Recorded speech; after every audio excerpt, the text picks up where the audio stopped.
So President Trump was asked yesterday about whether he would commit to a peaceful transfer of power.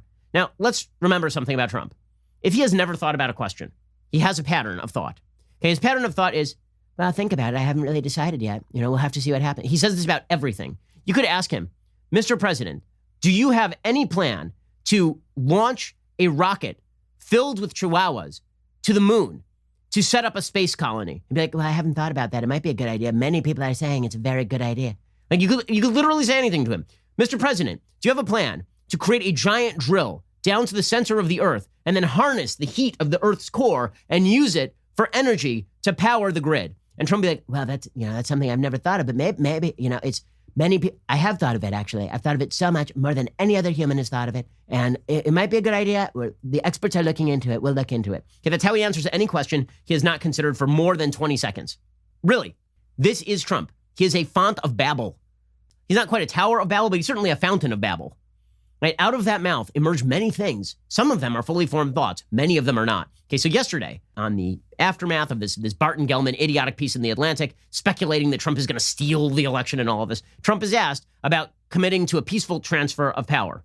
And Trump, who does not even compute the question, again, people are going to say that I'm defending Trump's comments. The comments are egregious. Okay, no president should not say, there should not be any president who says anything other than, of course, if I lose an election, there will be a peaceful transfer of power, as there has been in every presidential election since the beginning of the republic. Right? That is the clear and obvious answer. It doesn't make it any better that Trump is just spouting nonsense babble here. Right? He should have a clear answer. But again, am I going to take Trump super seriously on this stuff? Do I think that Trump is now getting ready in the basement of the White House tanks from the Secret Service to defend the White House against the encroachment of the incoming inaugural committee? No, I don't. And I think that nobody in the media does either. And they know it. They know it. They've crafted a narrative out of whole cloth where Trump holes up in the White House snorting coke and firing guns through the windows. And they're going to stick by this narrative. And then they're going to go to Trump to say whatever dumb thing he says to pour gasoline on the stupid fire. And the stupid fire rages out of control. And nobody has an incentive to actually just grab a damn fire extinguisher and point out he's not going to do any of this crap. We all know he's not going to do any of this crap. Anyway, here's Trump saying a very dumb thing.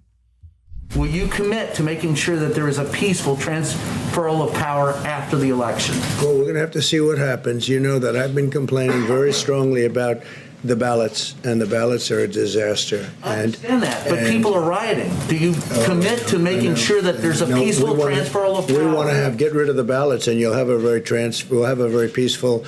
There won't be a transfer, frankly. There'll be a continuation. The ballots are out of control. You know it. And you know who knows it better than anybody else? The Democrats know it better than anybody else. Okay, so the way that the question is phrased is peaceful transition of power, right? Are you going to get violent? And Trump takes this as, am I going to concede the election? And by the way, worth noting, Hillary Clinton literally said, like a month ago, that under no circumstances should Joe Biden concede the election. Under no circumstances should he concede the election. So when we talk about discounting the results of the election, what do you think will be more probable? Violence in the streets if Trump wins or violence in the street if Trump loses? I think everyone knows the answer to this. You and the media know the answer to this too. Here was Hillary Clinton just a few weeks ago saying that Joe Biden should never concede the election ever under any circumstances.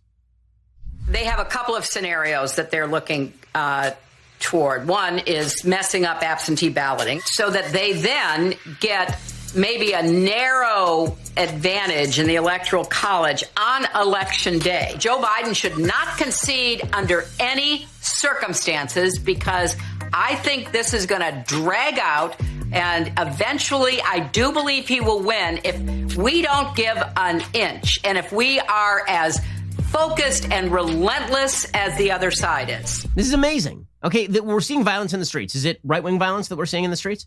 We saw protests after the last election. Was it right-wing protests? Were there lots of protests after Barack Obama beat Mitt Romney? I missed it. Yeah. Oh, wait, no, I didn't miss it. It didn't happen. Okay, this is all leftist wish casting. This is all projection. It's all projection. It's absurd. And now, hilariously enough, the Democrats are reversing themselves. So a few weeks ago, it was voting in person is really bad, guys. We can't vote in person because of COVID. COVID's super serious. Now, they realize they shot themselves in the foot because number one, voting in person is not bad. They had a huge vote in Wisconsin just a few months back. Lots of people showed up. No COVID outbreak. So you can vote in person. But they were trying to claim that Trump had botched COVID, so you couldn't vote in person, so everybody should vote by mail, hoping that there would be an overwhelming balloting advantage in the mail-in ballots. Now they're realizing, oh, wait a second. A lot of people aren't going to bother voting by mail, and so you're going to end up with a lot of Trump voters who believe that COVID has been exaggerated by the media showing up to the polls and voting, and our people aren't going to show up. So now they're reversing themselves, and they're saying every Democrat should show up to vote in person. Well, isn't that weird? What happened? Did COVID just wane? The electoral chaos that's being fostered right now is not being fostered by Trump. It is not. Democrats have put forward these bizarre conspiracy theories about how Trump is going to foil the election by removing mailboxes, which is just absolute sheer bullcrap. They've been complaining that Trump is going to somehow manipulate the systems of government in order to ensure that he never leaves office. Sure, it's speculation. Sure, there's no indicator that he's actually doing any of this. But, it could happen. And that's why we have to mobilize right now. And that's why we should never surrender, according to Hillary Clinton, to the rabid cheers of the MSNBC recount crowd. Which is my favorite part of that little Hillary Clinton quote is the cutaway shot of the person asking her the question, literally raising her arms in triumph as Hillary says, never concede the election. These are the same people who say that Stacey Abrams is still governor of Georgia. Okay, Stacey Abrams lost by 50,000 votes. They never accepted the results of that election. Okay, so does that alleviate the problem when President Trump says dumb stuff? No, it actually does not. So the media spin themselves up into a frenzy over this. Now, again, did Trump say a dumb, bad thing here? Yes. Again, no president should say anything other than, of course, if I lose the election and it's legitimately held, then I will peacefully transfer power. That's always the obvious answer. There's no excuse for him to say anything else. Also, he says dumb crap all the time, and no one should take this seriously because it's not serious. It is not a serious thing. This is not a serious answer from a particularly serious person. End of story. But the media spin themselves into a frenzy because, again, this is the narrative they want. The narrative they want is that Trump is a threat. He's an authoritarian threat to the republic. Now, Democrats are seriously talking. All of the Democratic leadership is currently talking about ending the filibuster, stacking the Senate, packing the court. They are talking openly about measures they can take post-election to resist. Okay, they are openly talking about this stuff. And then they go to Trump and they're like, and President Trump, what do you think? And then in his own inimitable talk radio caller commenter way, they ask him like, so will you peacefully transfer? He's like, I like, if the ballots are legit, sure. But if they're not, then you know what? Screw it. Like, people very often suggest it's a defense of Trump to say that you don't take him seriously. But what if I don't actually take him that seriously when he says stupid crap? Because he says it all the time. And if you do, then I don't know what's wrong with you. If you take him super seriously when he says stuff like this, I don't know whether you're being disingenuous or just moronic. Chris Hayes is being both, I think. So here's Chris Hayes on MSNBC saying Trump is plotting a coup. He's plotting a coup, says Chris Hayes. If you're talking to a person and you ask them to commit to behave peacefully and they refuse, they're threatening violence, right? What the president is doing here is the most explicit that he has been about his plans for this election. He's plotting in open, in public, repeatedly, a coup to steal the election and hold on to power. Again, it all sounds crazy to say. It is what we are seeing. Those are the plain facts as assembled before us. It's not a behind-the-scenes type of thing.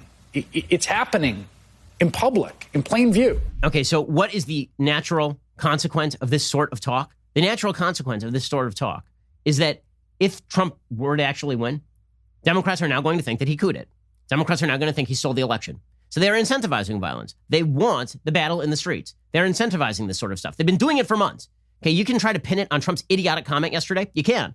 But here is the reality. For months, they have been claiming that Republicans are going to steal the election, that Orange Hitler is going to just maintain power no matter what. They've been saying this since 2015, right? They asked him the same question in 2015. Are you going to concede the election to Hillary Clinton if you lose? And he was like, no, we'll have to see. And then they're like, oh, that's terrible. And then they went and they asked Hillary, and she's like, well, I wouldn't concede either, pretty much. And they were like, oh, well, that's okay.